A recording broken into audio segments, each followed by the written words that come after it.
et bienvenue à cette édition d'information sur les antennes de Numérica Télévision. D'abord, les principaux titres. Un calme précaire est revenu à Kinshasa après 2 jours de violentes manifestations. Plusieurs activités reprennent timidement. Quelques commerces ont rouvert leurs portes, mais la plupart des administrations ont gardé portes fermées. Après les violences de lundi et de mardi, la justice prend le relais. Le procureur général de la République annonce l'émission d'avis de recherche contre les auteurs matériels et commanditaires de ces actes. La mission des Nations Unies pour la stabilisation de la République démocratique du Congo exige une enquête indépendante pour déterminer des responsabilités. Merci de vous joindre à nous pour suivre ce journal qui reçoit comme invité Colette Tchomba. Elle est cadre du PPRD, députée honoraire, ancienne vice-ministre des Congolais de l'étranger. Elle prend part au dialogue politique national inclusif. Elle est déléguée pour le compte de la majorité présidentielle. Madame Tchomba, bonsoir. Bonsoir. Merci de répondre à notre invitation. Première question, le dialogue reprend quand? Vendredi, d'après les informations que nous détenons du facilitateur. Et d'après une autre source, c'est fini pour ce dialogue. On a tiré un trait et les rideaux ont été tirés finalement, que ça ne reprendra peut-être plus. Ah bon? C'est ce qui reste à vérifier. Et quelle serait cette autre source? Puisque la source officielle, c'est celle-là, du facilitateur, Eden Kodjo. Donc nous reprendrons bel et bien les travaux, sauf imprévu, vendredi. Voilà, mesdames et messieurs, merci à vous de nous avoir choisis et bienvenue à tous et à chacun. Retour au calme à Kinshasa après 2 jours de manifestations sanglantes. Pas d'école ouverte ce mercredi.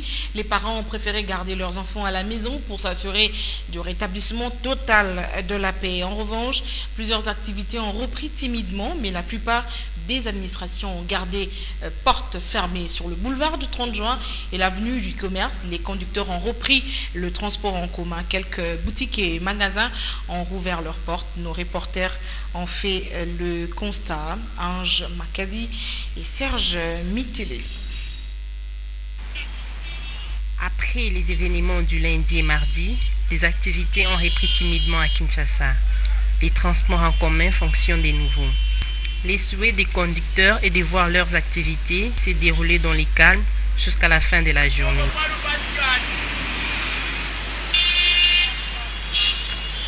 La circulation est bonne. J'ai débuté mon travail depuis 5 h du matin. Pour mes recettes, il n'y a pas de problème. Si aujourd'hui je ne gagne pas grand-chose, demain tout ira mieux.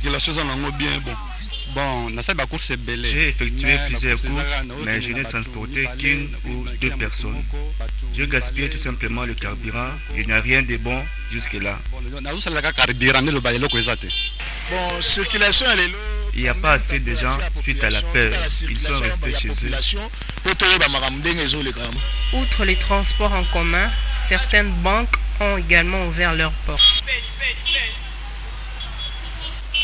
Et je le disais en ouverture, après les violences de lundi et mardi, c'est au tour de la justice de prendre le relais. Dans une déclaration faite ce mercredi devant la presse, le procureur général de la République s'est montré d'une rare fermeté. Il a annoncé l'émission d'avis de recherche contre les auteurs matériels et commanditaires de ces actes de violence que Kinshasa vient de vivre. Je vous propose d'écouter ici Florie Kabange Numbi. S'agissant des faits d'une cruauté inouïe commis à travers la ville de Kinshasa depuis le 19 septembre dernier, je vais faire application stricte de l'article 10 du décret-loi numéro 199 du 29 janvier 1999 portant organisation des manifestations et réunions publiques en République démocratique du Congo. Lorsque vous lisez l'article 21 du Code pénal, livre 1er, cette disposition pénale donc énumère les personnes qu'on doit considérer comme les auteurs d'une infraction. La loi parle de ceux qui auront directement exécuté et ceux qui auront coopéré à cette exécution. La loi parle également de ceux qui auront fourni une aide. Sans cette assistance, les faits ne se seraient pas commis. La loi parle également de ceux qui, par des discours, auront provoqué la commission grave. La police nationale congolaise, depuis hier, a été saisie pour rechercher activement les auteurs matériels et intellectuels de ces faits graves d'assassinat. Il y a eu mort d'homme. Notre police nationale congolaise a reçu depuis hier la mission de les rechercher partout où ils se cachent, que ce soit dans les hôpitaux ou dans certaines maisons. La police doit les rechercher. À côté de moi, le directeur général de la DIRAL de migration, qui vient de recevoir aujourd'hui une réquisition, il vient d'être requis pour interdire toute sortie de Kinshasa et de notre territoire national des auteurs de ces faits graves. C'est aussi l'heure du bilan dans les partis politiques. À l'Union pour la démocratie et le progrès social, le secrétaire général condamne les actes de violence qui ont émaillé la capitale. Le parti d'Étienne Tshisekedi envisage saisir la justice internationale dans cette affaire. Jean-Marc Akabound, le secrétaire général du parti, l'a dit ce mercredi devant la presse. Michel Kérékéré, Jean-Yves Kamalé et Eric Ndongala. Il était question pour l'Union pour la démocratie et le progrès social de donner son point de vue sur le déroulement de la marche du 19 septembre dernier. Nous aurions voulu que ça soit symbolique, qu'on ait déposé ces préavis à la CENI, mais ils nous ont empêchés. Mais le peuple a sa manière de déposer son préavis. Vous-même, vous avez vu. Vous avez vu ce que le peuple est capable de faire. Le peuple a manifesté. Mais s'ils recourent à la justice, c'est parce que cette justice est à leur solde. Le secrétaire général de l'UDPS déplore par ailleurs les dérives qui ont découlé de la manifestation. Le 19, moi-même j'étais dans la marche. J'ai vu des gens tomber. Même moi et l'honorable Félix qui est là, on était près de la mort. Ce n'est pas un simple mandat qui va nous effrayer. Et d'ailleurs, nous sommes encore au début. Il doit faire attention, il doit éviter de mettre de l'huile au feu parce que il doit savoir que nous n'avons pas peur. Personnellement, je l'ai dit, je n'ai pas peur de son mandat. L'UDPS, qui conteste en outre le nombre officiel des victimes, promet de saisir la justice internationale. Les Nations Unies condamnent également ces actes barbares. Dans un message rendu public et révélé par la MONUSCO, Ban Ki-moon, secrétaire général de l'ONU, demande aux acteurs politiques à faire preuve de retenue. Pour sa part, la mission des Nations Unies exige une enquête indépendante afin de déterminer les responsabilités. Entre-temps, la MONUSCO confirme 200 arrestations et plus de 17 cas de décès. Albert Omba, bienvenue Babois, Théodore Chitolé, reportage. Ban Ki-moon condamne les affrontements violents enregistrés le lundi et mardi dernier à Kinshasa entre les manifestants et les forces de l'ordre. Le secrétaire général de l'ONU se dit profondément préoccupé par les actes de violence perpétrés de part et d'autre et demande plus de retenue aux acteurs politiques. La MONUSCO, qui a relayé le message, regrette les pertes en vies humaines et exige une enquête indépendante. Côté bilan des affrontements, le Bureau conjoint des Nations Unies pour le droit de l'homme estime que le nombre des victimes varie entre 17 et 51 personnes tuées. On a vu que ça c'est la base, ça constitue la base pour ouvrir les dossiers judiciaires postérieurs. Alors c'est très important pour faire la justice et pour établir la responsabilité. On ne peut pas faire en matière de droits de l'homme la protection physique, mais notre travail c'est très important pour documenter qui fait quoi et utiliser ça après pour établir la responsabilité judiciaire pour des autres. Il avait beaucoup d'intérêt, hier même j'étais en contact avec le commissaire des droits de l'homme et avec la hiérarchie de New York qui nous ont demandé d'avoir une copie de toutes les enquêtes pour commencer à voir quelles sont les actions contre les responsables de la violence politique. Situation humanitaire, le choléra monte en puissance dans plusieurs provinces du pays. Des provinces les plus touchées sont le Maniema, la Mongala, le Sud Kivu, le Nord Kivu, la Chopo, l'Équateur et le Tanganyika, indiquent les sources humanitaires. Le dialogue reste la seule voie de sortie de crise.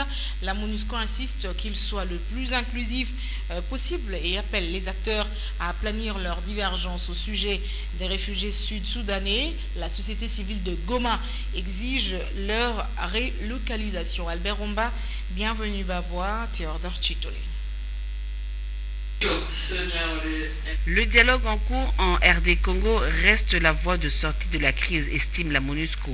Selon la mission onusienne, le dialogue doit être le plus inclusif possible afin de permettre l'organisation apaisée des élections. Pour se mettre d'accord entre Congolais, il faut au moins accepter de s'asseoir à la même table. Même si on n'est pas d'accord, d'ailleurs si on était tous d'accord, il n'y aurait pas besoin de négociation, il n'y aurait pas besoin de dialogue, il n'y aurait pas besoin de débat. Ce qui est important, c'est de pouvoir accepter le principe d'échanger des points de vue, même si au départ de la discussion, ces points de vue semblent être totalement, diamétralement opposés. Premier point, nous continuons à insister sur l'importance et la responsabilité historique de toutes les parties de prendre part au dialogue.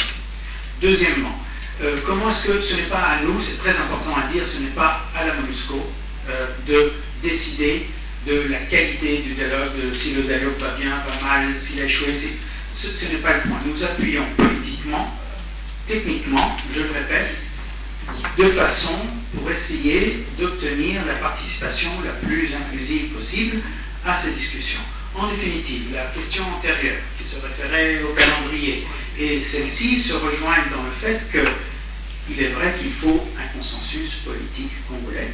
La société civile de Goma réclame la recolonisation des réfugiés sud-soudanais dont leur présence est signalée à Miningi, près de Goma.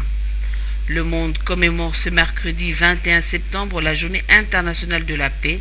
Si à Kinshasa les manifestations ont été perturbées, à Goma, 1500 jeunes venus du Rwanda et Burundi vont se réunir au stade de Le Volcan pour fêter l'événement. Et de son côté, le ministre belge aux Affaires étrangères indique qu'il faut envisager un nouveau dialogue vraiment inclusif. Didier Reynders affirme que le dialogue actuel a montré ses limites. Il estime en outre que le facilitateur Edem Kodjo doit terminer son forum et ouvrir ensuite la voie à un autre facilitateur qui pourrait réunir tous les acteurs de la crise en République démocratique du Congo. Le dialogue politique, on en parle encore, qui se tient à la Cité de l'Union africaine, était au centre d'une rencontre entre le secrétaire général de la majorité présidentielle et les technocrates du regroupement des cellules de base du PPRD. Occasion pour Obaminaku de parler de l'évolution des travaux. Élisée Mafou, Tapilu Tounou et Eric Ndongala. Au cours de cet échange avec les technocrates du regroupement des cellules de base, le secrétaire général de la majorité présidentielle a axé son message sur les dialogues qui se tient à la Cité de l'Union africaine. Au niveau du dialogue, nous avons aussi, évidemment, nous aurons des débats souvent demain en ce qui concerne le calendrier. Mais en réalité, nous, du PPRD, ce débat sur le calendrier n'a pas d'importance majeure. Parce que nous sommes prêts, il faut que les élections, les bonnes élections, soient organisées. D'ailleurs, même si par impossible, on avait retenu que tout se passe sur base du fichier électoral actuel, que plus d'un l'opposition, la majorité de la société civile l'ont qualifié de corrompu, de périmé, etc. Bernadette Koundou, présidente du regroupement des cellules de base, les technocrates du PPRD, a invité le jeune cadre du parti au pouvoir à soutenir le dialogue politique.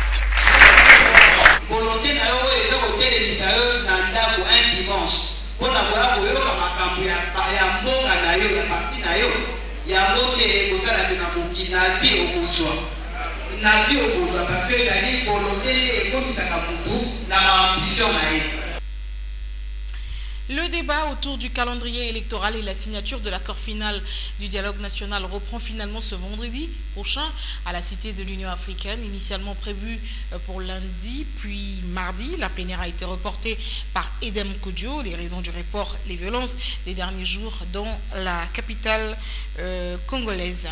Autre chose, le président de l'Alliance des Bangala était devant les membres de cette association dans la commune de la Ntsele. Omer Egbake a échangé avec eux sur le dialogue national en cours en RDC. En outre, il les a appelés à l'unité sur l'ensemble du territoire national et à ne pas céder à la manipulation. Hermione en vous, reportage.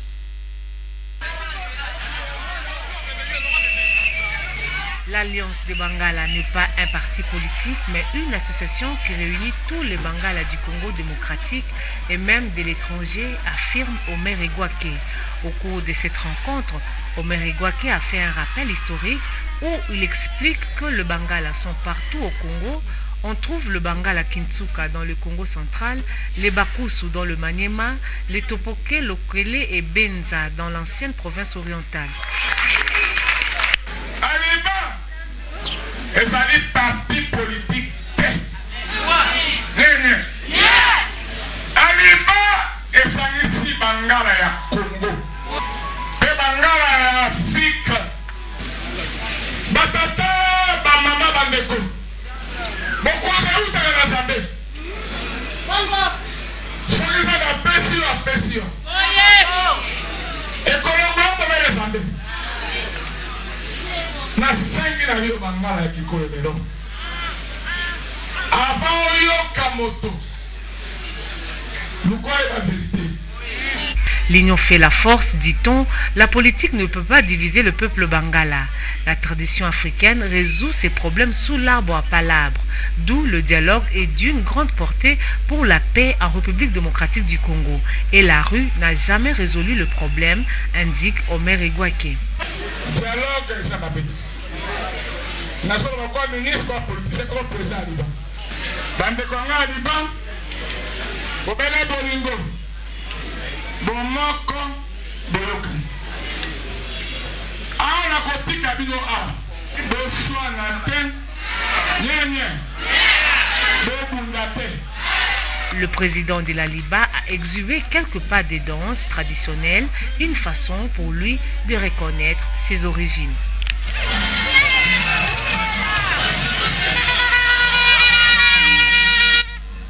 Alors, avant de prendre la page internationale de cette édition, Madame Colette Tchomba, je vous ai vu très attentive en regardant ces images du ministre Omer Egbake, mais une question me vient à l'esprit.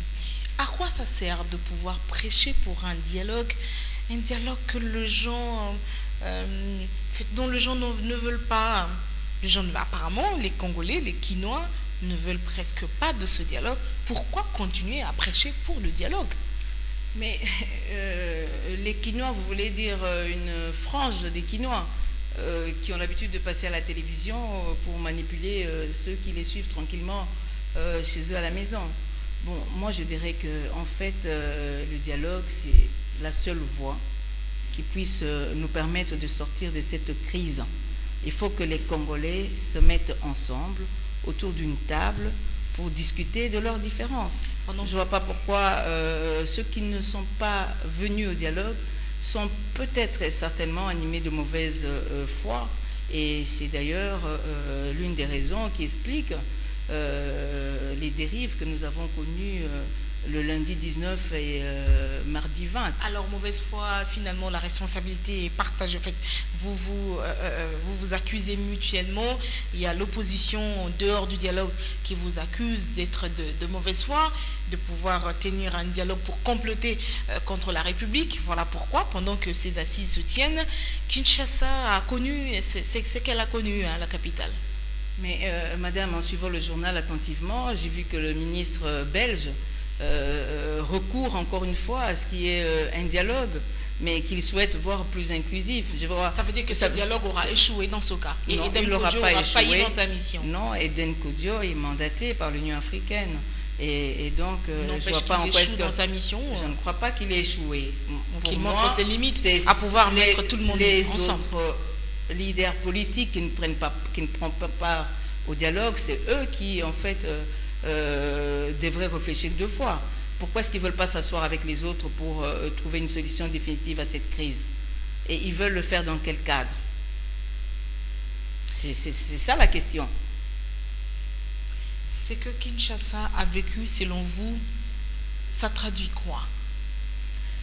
C'est le résultat des discours qui incitent à la haine, à la violence de certains leaders politiques de l'opposition. Voilà le résultat. Toye Bindako, Yebela, tous ces discours qu'ils ont véhiculés pendant plus de 6 mois. Et voilà le résultat. Et donc, ils ont manipulé la population et qui, finalement, s'est comporté de cette sorte-là. Mais malheureusement, on a connu des pertes en vies humaines. C'est ce que nous déplorons. Et d'ailleurs, je profite de l'occasion pour présenter mes condoléances au nom de mon parti aux familles éprouvées. C'est vraiment regrettable. C'est regrettable qu'on en arrive là, parce que c'est régressé. Notre démocratie a commencé à évoluer, et puis nous voilà connaître un bond en arrière qui est inexplicable. Est-ce que le peuple congolais a besoin de ça, madame? On n'a pas besoin de ça. On n'a pas besoin de ça. 2 jours, j'ai aussi suivi dans votre journal, vous avez dit pendant 2 jours, les Congolais n'ont pas travaillé. Mais quel manque à gagner pour le trésor public? Mais nous sommes à la recherche des moyens pour aller aux élections. Mais avec quels moyens? Si les gens ont peur, c'est normal. On a conditionné la population qui est dans une situation de psychose, qui n'arrive pas à sortir pour vaquer à leurs occupations. Mais où est-ce que nous allons trouver l'argent pour aller aux élections avec ce genre de comportement? Tout ça ne traduit pas, Madame Colette Chomba, le ras-le-bol finalement d'une population qui est fatiguée. Madame, de quelle population d'un régime de quelle population vous parlez, madame? Qui n'a pas pu résoudre ces problèmes, l'accès à l'eau, la santé, l'éducation, etc. Le gouvernement actuel ou le régime n'a pas pu résoudre les problèmes élémentaires de la population. C'est ça, madame. Mais nous sommes dans un processus. On ne peut pas régler du tout au tout. Vous savez très bien d'où nous sommes partis, où nous sommes arrivés. Ça serait de la mauvaise foi que de croire que le gouvernement issu des élections de 2011 n'a pas pu résoudre certains besoins de la population. Comment vous conciliez la marche et le pillage? Alors qu'on a appelé à une marche pacifique, le secrétaire national de l'UDPS en charge des affaires extérieures que j'ai reçu, qui vous a succédé sur ce plateau dimanche, on appelait à une marche pacifique. Alors comment, Madame Colette Chomba, vous comprenez qu'on est passé d'une marche pacifique à une marche avec pillage à la fin? Écoutez, il faut de la discipline dans les partis politiques. Quand les militants qu'on découvre juste le jour même de la marche, à qui on donne 5 000, 10 000 francs congolais, et avec une mission particulière, qu'est-ce que vous voulez avoir comme résultat à la fin? Je ne sais pas s'il s'agit vraiment des militants, des partis politiques, mais pour la plupart, ce sont des jeunes gens qu'ils ont recrutés pour une sale besogne. C'est regrettable, mais c'est ça la triste réalité. Il faut quand même qu'on puisse dénoncer ce genre de pratiques. On ne peut pas, d'une part, prôner pour la démocratie et de l'autre côté, agir pour créer de l'insécurité, la violence dans un pays. Pour le secrétaire général de l'UDPS, enfin l'UDPS, qu'on a suivi tout à l'heure, Jean-Marc Kabunda Kabound, c'est clair, ce sont des jeunes qui sont venus de la majorité présidentielle, recrutés par la majorité pour infiltrer finalement et saboter la marche organisée par le rassemblement. Madame, il y a eu des pertes en vies humaines. C'est regrettable. Il ne faut pas qu'on joue avec la population jusqu'à un niveau qui dépasse tout entendement. Qu'on essaie de faire un effort pour finalement être responsable quand on prétend à gouverner tout un pays. Mais vous pensez qu'au niveau de la majorité, nous allons infiltrer les jeunes gens pour quelle finalité? Nous voulons la paix. Nous voulons la paix, madame. Mais c'est justement au niveau de l'opposition où vous avez suivi. Je suis sûr que vous êtes au courant de cette rumeur ou de l'information qui a circulé. Toyebi Ndaku, Toyebi adresse, avant mais alors tous ces genres de menaces, est-ce que c'est sorti de la bouche des gens de la majorité? Mais non, qu'à s'assumer, il faut prendre le courage de s'assumer. Il faut avoir le courage de s'assumer. Mais dans tous les cas, nous, on a l'habitude qu'on nous pointe du doigt, qu'on accuse la majorité présidentielle, parce que, bon, quand on veut noyer son chien, on l'accuse de rage. Mais il ne faut pas non plus exagérer, il y a des limites. Pour quelle finalité pensez-vous vraiment que la majorité, alors que le gouverneur de la ville leur a donné l'autorisation pour organiser cette marche? Alors, le bilan de ces incendies ou le bilan de la marche de lundi et de mardi varie selon. La police parle jusque-là de 17 morts officiellement. Human Rights Watch parle de 44. L'opposition parle de plus de 75 personnes tuées. Est-ce que la police ne porte-t-elle pas une grande responsabilité parce que c'est la police qui aurait tué à tout bout de champ, à balles réelles? Madame, ça c'est encore quelle source? La même source, la source de l'opposition qui a donné cette information? Mais pour quelle finalité? La police, qui normalement devrait sécuriser la population, va commencer à tirer à balles réelles, peut-être si la police se trouve dans une situation de débordement. Et encore, vous allez me dire que les 17 personnes, c'est la police qui aurait tiré dans ces personnes-là? Je ne crois pas. Mais ce qui est sûr, c'est que nous avons suivi. C'est normal, cette marche attentivement. Nous avons suivi cette marche attentivement, bien sûr.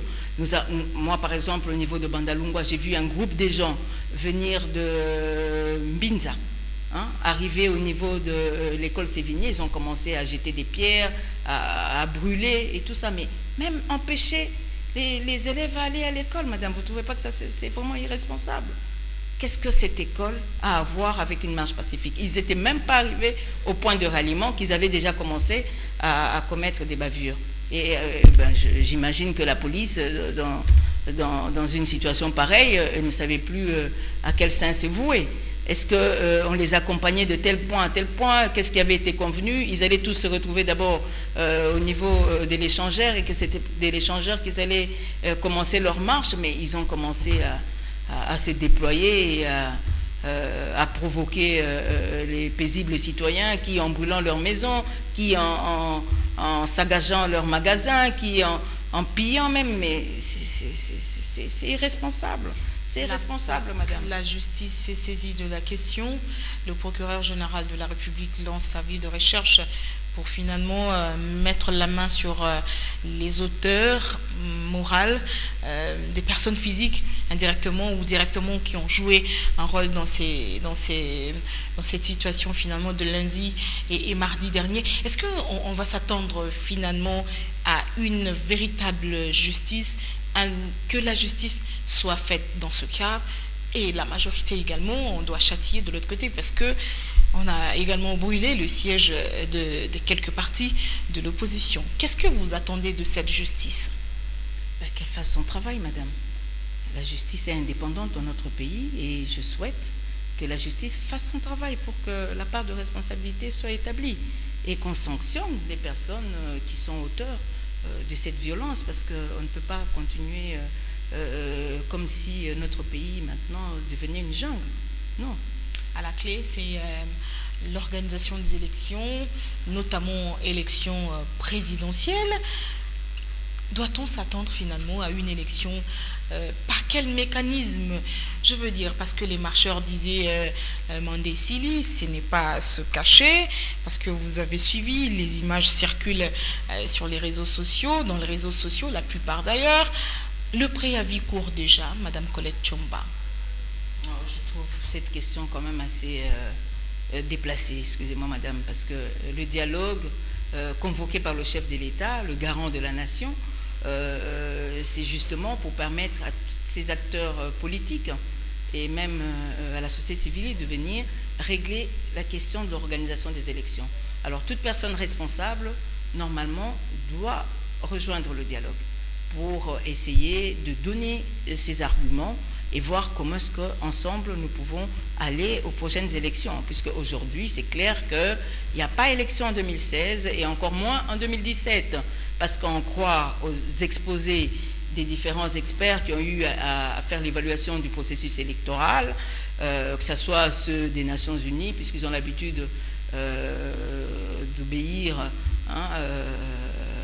à cela, et même ceux de l'OIF, et le président Nanga de la CENI, ils nous ont expliqué clairement que nous ne pouvons pas aller aux élections avant 16 mois et 1 jour, puisque nous sommes en train d'enrôler les électeurs et que cette opération prendra au moins le minimum, ce que j'ai cru entendre, parce qu'il ne faut pas non plus oublier qu'il peut y avoir des imprévus liés à l'intempérie, à la logistique et j'en passe, mais le minimum déjà nous sera en 2017. Donc venez, rejoignez-nous au dialogue, puisqu'ensemble nous puissions trouver les solutions pour la question qui vous préoccupe le plus, d'aller aux élections.